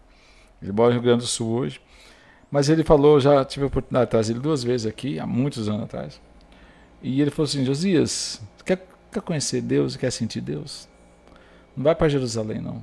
Eu fui para várias vezes Jerusalém. Quer sentir Deus, quer conhecer Deus? Vai para a Coreia. Vai para a Coreia do Sul. Lá você vai sentir Deus. Ele falou assim, lá em Jerusalém, você vai ver só fatos históricos. A maioria dos pessoal da Cidadão nem conhece. Muitos lugares que eles mostram lá realmente não tem nem certeza se é lá mesmo. Entendeu? Em alguns lugares, tem outros realmente, né? Mas ele falou assim, mas na Coreia não, lá você sente a presença de Deus. E ele explicou por quê. Ele falou assim, que ele foi uma vez, que ele falou assim, que o coreano é tudo muito... Cara, inclusive a Coreia cresceu, né, no cinema, né, na Netflix, esse negócio. Minhas filhas mesmo, o dia todo se deixar, quer assistir aqueles negócios. Mas é interessante isso na Coreia. Eu tive alguns amigos meus que já foram na Coreia, inclusive eu tenho um projeto para isso. E lá na Coreia é o seguinte, ele falou isso e depois o pessoal confirmou. Ele falou o seguinte, que lá na Coreia, como o coreano ele é muito de imagem, né? Ele falou que foi num lugar lá que você entra e você pega desde a criação do mundo até o arrebatamento da igreja. Você vai fazendo as etapas. Mas é tudo assim, com imagens, né? Com estátuas, né, com animação, tipo assim, trabalhando isso, porque as pessoas vão fazendo por etapa. E aí, ele disse que chegou uma cena que ele falou que essa cena mexeu muito, muito, muito, muito com ele. E ele falou assim, chegou no Jardim do Getsemane. Então, aquela é a ilustração do Jardim do Getsemane. E ele disse que chegou lá, tinha a estátua de Jesus, aquela imagem do Cristo, né? Parece que o nome de Cristo lá é Ossi, se eu não me engano é Ossi. Isso, agora tá. Aí diz que aquela estátua de Jesus lá, naquele momento da agonia dele no Jardim de Getsemane, né?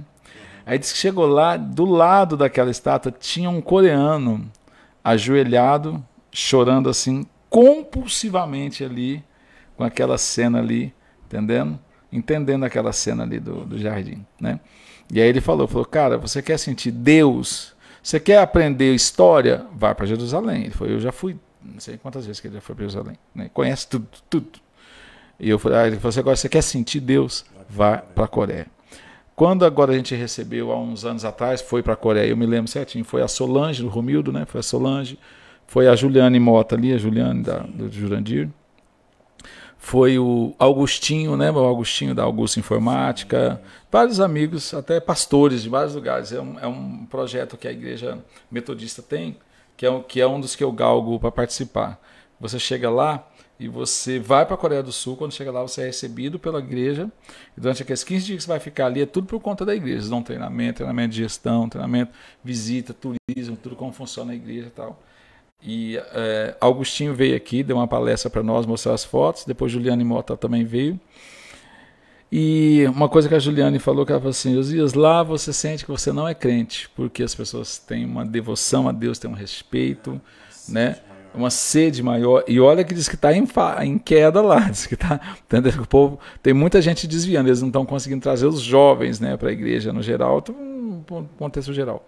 Mas aí eles falaram a mesma coisa. E lá tem um monte, eles têm um monte lá, e esse monte tem centenas de grutas, né? Onde as pessoas vão para lá e tem as plaquinhas. A Juliane tirou a foto, tipo assim, as plaquinhas tá assim: proibido jejuar mais de 40 dias, entendendo? Porque as pessoas têm o costume de entrar lá e ficar 10, 15 dias em jejum, em oração, entendendo? Lá e eles controlam, entendendo? Mas as plaquinhas: proibido jejuar mais de 40 dias, entendendo? Cuidado e tal, né, para ter algum excesso. Então, a Coreia do Sul é um negócio surreal, é muito legal. E o mais louco é isso, né? Porque o lugar da Coreia do Sul é um dos países mais evangelizados do mundo, mais íntegros. Quando teve aquela Copa lá na Coreia, eu me lembro que a delegacia lá estava 20 anos que não prendia ninguém. Que não se prendia ninguém. Sim. Prendeu porque os brasileiros foram para lá, os brasileiros e os hooligans, né? Os ingleses que bebiam, né? Mas a delegacia estava 20 anos que não se prendia ninguém na cidade. Cidade com 1 milhão de habitantes. A cultura dessas pessoas é diferente, né? Uhum. A cultura são muito mais polidos que a nossa, né? Brasileira. É isso mesmo. E aí aconteceu isso. Então, por isso que é o meu sonho. Ah, tá. E aí o legal é isso. Do lado está o país mais evangelizado do mundo, rico, com altíssima qualidade de vida, alimentação. E do lado está a Coreia do Norte, que é o país mais hostil do mundo, onde o cristão lá é morto, entendendo? Esquartejado, onde a fome, a miséria, a pobreza.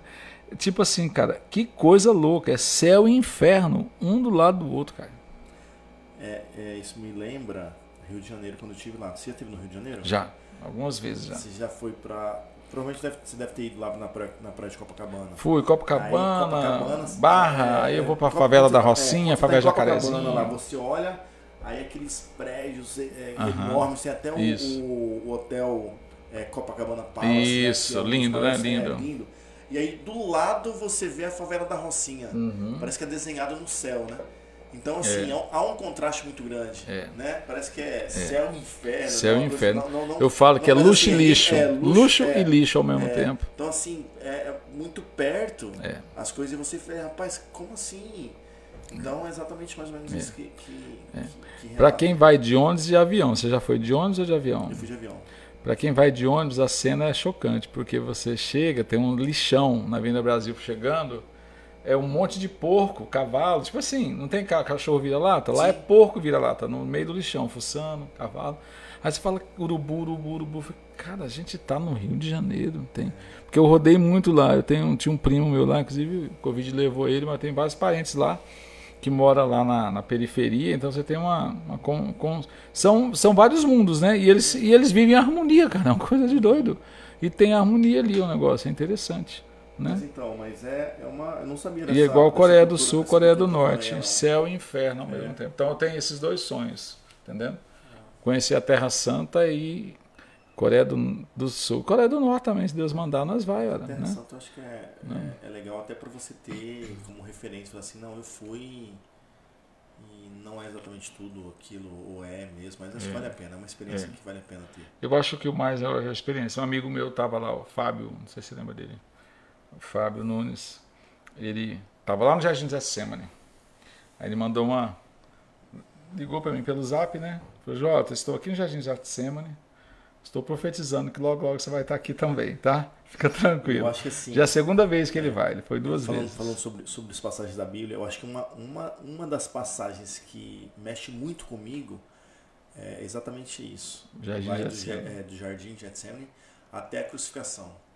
Então, porque se você olhar sobre os aspectos, tanto os aspectos legais, sobre o julgamento de Jesus, você vê que realmente desde essa época eles fizeram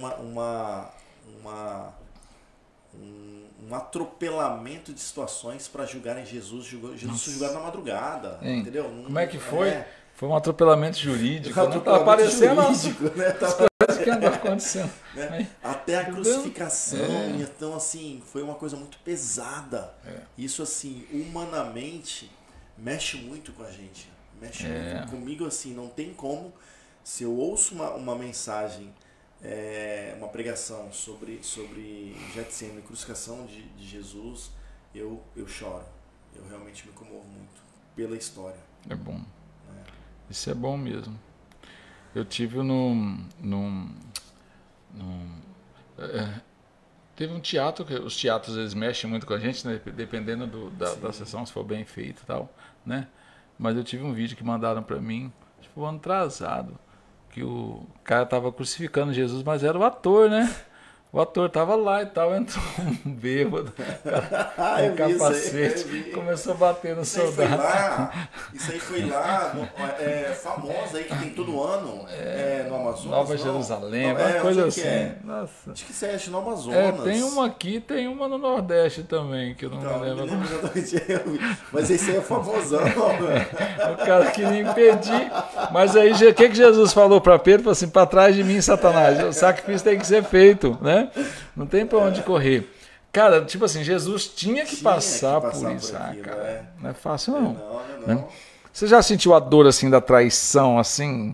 A traição, porque foi o que Jesus sentiu, né? Exatamente. As pessoas que você mais confiava traíram você, você ficou sozinho. É aquilo que eu sempre falo, acho que a traição normalmente ela é um pecado que realmente acontece justamente de alguém que é muito próximo de você. Então, isso alguém mesmo. Que você, os amigos que traem. Alguém que você ama, alguém que você confia, alguém que você nutre uma relação muito próxima.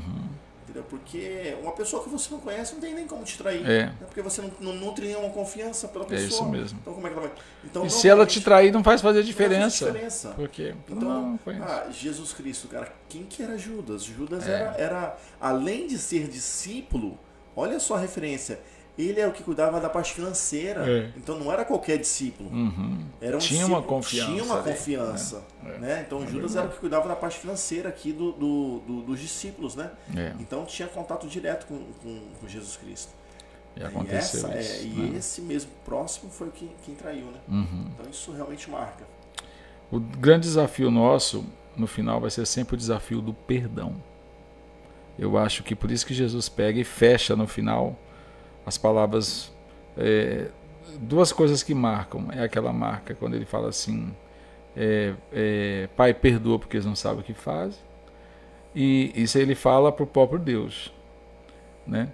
E a outra é quando ele fala para os discípulos, fala assim, olha, se vocês não perdoarem, vocês não serão perdoados. Então a grande parte de Cristo era olhar para o Pai e falar assim, Pai, perdoe eles, porque assim, eu perdoei, o Senhor tem que perdoar também, né?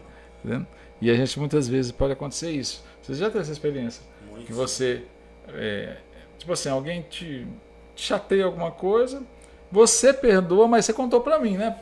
O cara fez isso comigo, tal. Aí você perdoa e eu fico com raiva do cara, porque o cara, tipo assim, é uma coisa... E isso acontece muito, né? Que ele transmite. Então, essa mágoa, o perdão é um negócio...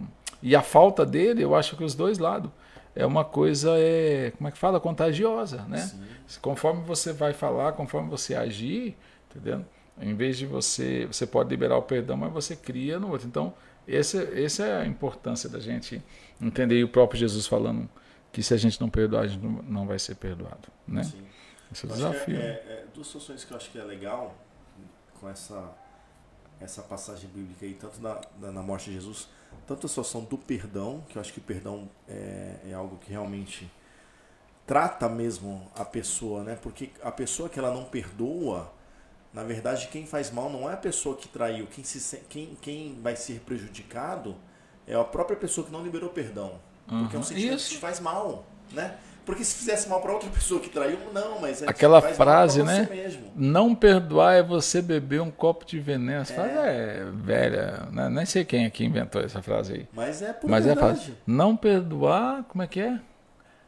Não perdoar é você beber um copo de veneno esperando que o outro morra. Esperando que o outro morra. É mais ou menos isso. Então, mais ou menos é isso aí, né? Então, essa situação... E assim, uma outra coisa também que eu acho que marca muito é a situação da cura interior, que a gente vê que é a história de Pedro. Né? Percebe que Pedro também tipo, era um amigo, era um discípulo muito próximo, e esse era muito próximo de Jesus. Né? Chegava a encostar a cabeça no ombro de Jesus e tal. E aí, no momento que ele mais precisou ser referência de Cristo, ele negou Cristo, né? Por 3 vezes. Então imagina como é que estava a cabeça de Pedro. Né? Pedro estava assim, alucinado. Tanto é que ele largou tudo e voltou para pescar, né? Falou assim, não quero mexer com isso mais. O cara estava, acho que destruído emocionalmente, né? E o que Jesus fez? Foi atrás de Pedro, e eu entendo isso, né? Que eu acho que a Bíblia relata uma das primeiras, a primeira cura emocional, cura espiritual é quando Jesus procura Pedro e fala assim, Pedro, tu me amas? Então apacenta as minhas ovelhas. Por 3 vezes Jesus fala, né? Então naquele momento estava havendo ali uma cura, né? Uma cura interior na vida de Pedro. E Pedro se transforma, a gente vê Pedro depois disso. Ele, quem foi Pedro lá, né? Tudo. A pregação lá logo em seguida em Atos, que acho que mais de 3 mil, mais de 5 mil, 3 mil, né? Mais de 3 mil almas foram batizados, né? Mais de 3 mil pessoas foram batizadas. Então, assim, foi transformador essa cura de Pedro. Né? E ele precisou disso. Você vê que a vida toda ele passou ao lado de Cristo e ele mesmo assim precisou passar por isso. Precisou ser curado. Precisou ser curado. Todos nós vamos precisar. Imagina então nós. Ser curados. Né? O ser humano ele é muito isso, né? A gente é muito doente emocionalmente. Qualquer coisa nos afeta. Qualquer coisa, uma traição, ela te afeta. E se você realmente não liberar perdão, você morre junto com aquilo ali. Você fica doente e morre. Você morre. Né? Cara, vai ser difícil. Tipo assim, o desafio nosso é esse, a gente pegar e entender. Aí sim entra a pessoa do Espírito Santo. Aí eu acho que nesse momento que o Espírito Santo entra na pessoa, que vai fazer com que a pessoa supere essa dor. Por isso, vamos pensar aqui, como eu trabalho muito com a igreja perseguida, Missão Portas Abertas, né? Que a gente é referencial. Você tem a revista Portas Abertas? Vou passar vou dar uma para você. Então vem semanal, a gente tem acompanhamento.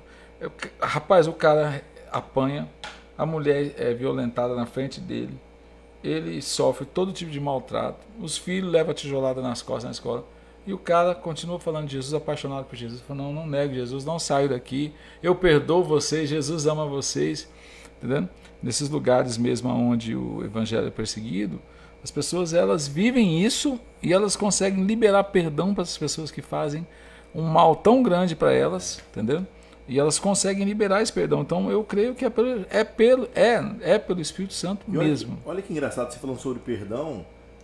Eu tenho um hábito, que eu criei um hábito para a leitura da Bíblia. É assim, como eu estudo todos os dias, eu procuro, antes de iniciar os meus estudos, eu faço o meu devocional, né? Faço uma leitura bíblica, oro e tal. E acho que foi ontem ou anteontem, eu estava lendo, estou lendo Atos agora, aí estava lendo aquela passagem de Estevão, quando Estevão foi apedrejado. Né? E naquele momento ele olha para os céus e fala para Jesus assim que perdoar as pessoas que não sabem o que fazem. Né?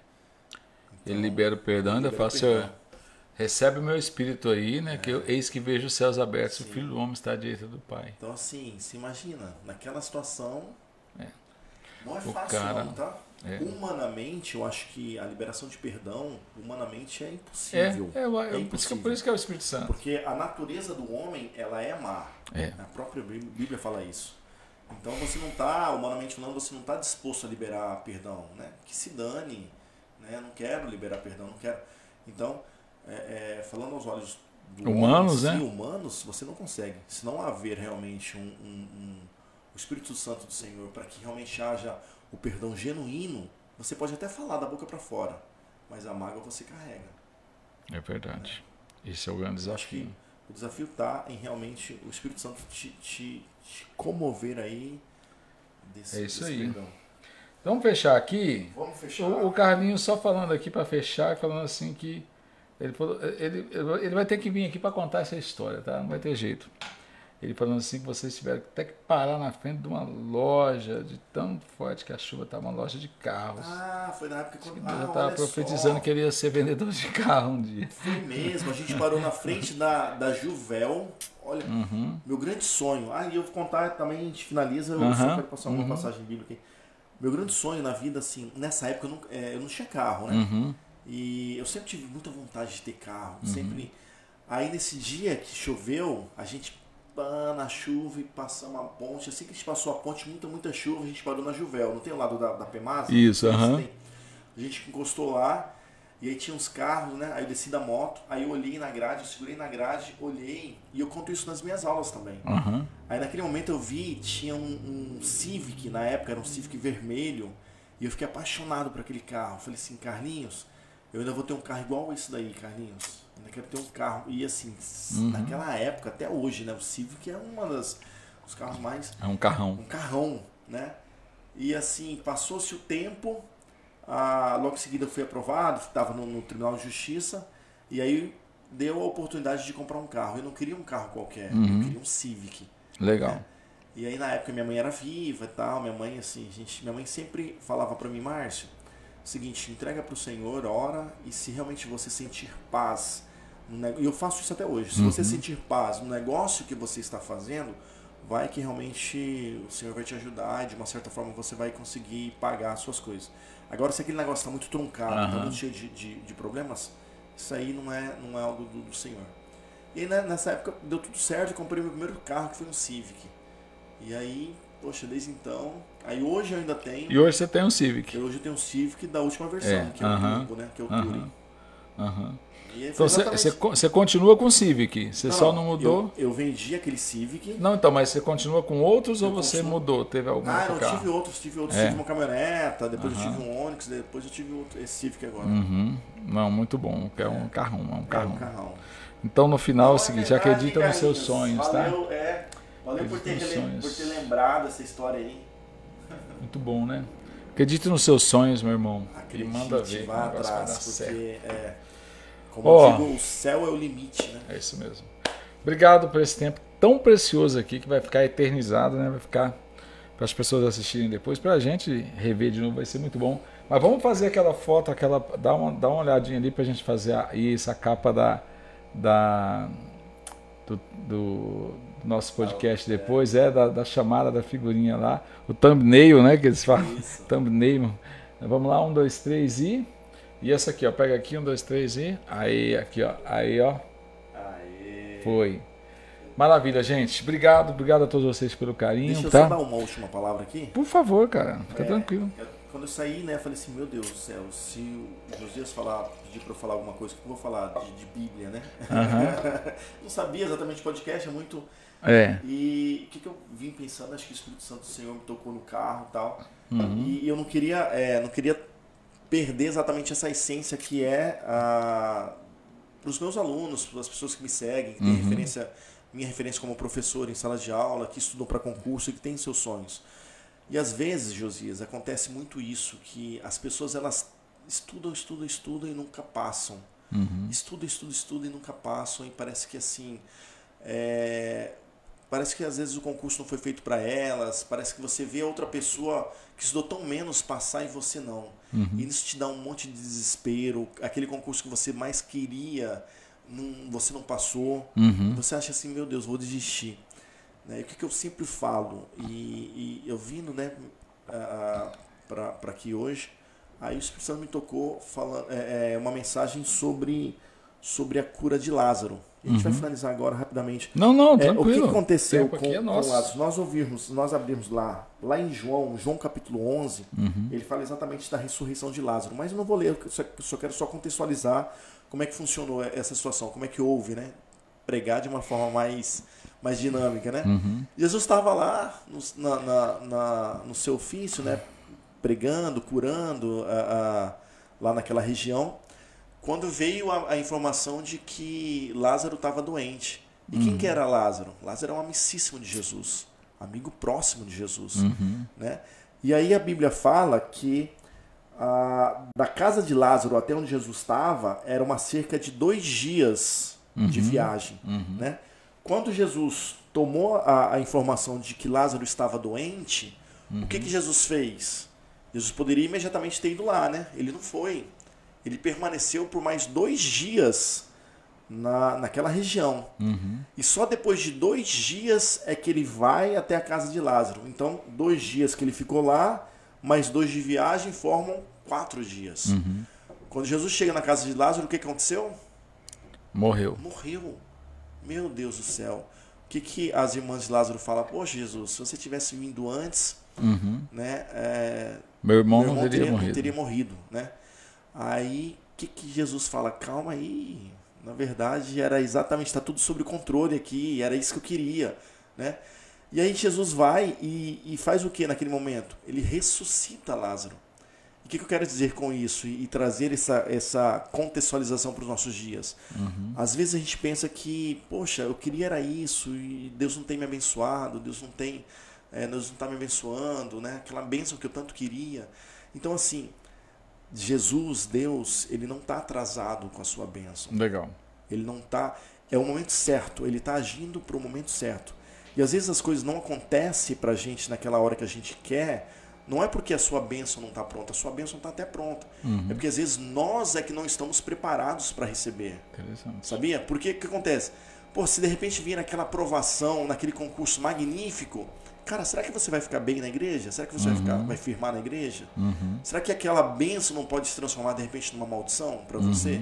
Então assim, deixa eu te trabalhar primeiro, te preparar para você realmente estar pronto para receber essa bênção, né? E foi isso. Então assim, Jesus transformou aquela simples cura que seria da vida de Lázaro, transformou em uma ressurreição. Olha o milagre. Beleza? O segredo é esse. Confiar no Senhor. Beleza? Um abraço, meu querido. Um abraço, eu fico feliz. Estou à sua disposição, pastor Josias. Eu gosto muito de você como meu amigo. Maravilha. A gente é amigo das certeza, antigas. é isso mesmo. E quando o Carlinhos me falou, Márcio, vamos lá na igreja, tal, pastor Josias e parará, mas na hora, não é nem convite, é uma intimação. Legal, foi muito bom. bom. Pronto para todos os seus convites aí. Muito bom mesmo, tamo junto, tá? Pessoal, até a nossa próxima transmissão aí. Um forte abraço para você. Abraço. Fica com Deus e tchau. Tudo de bom.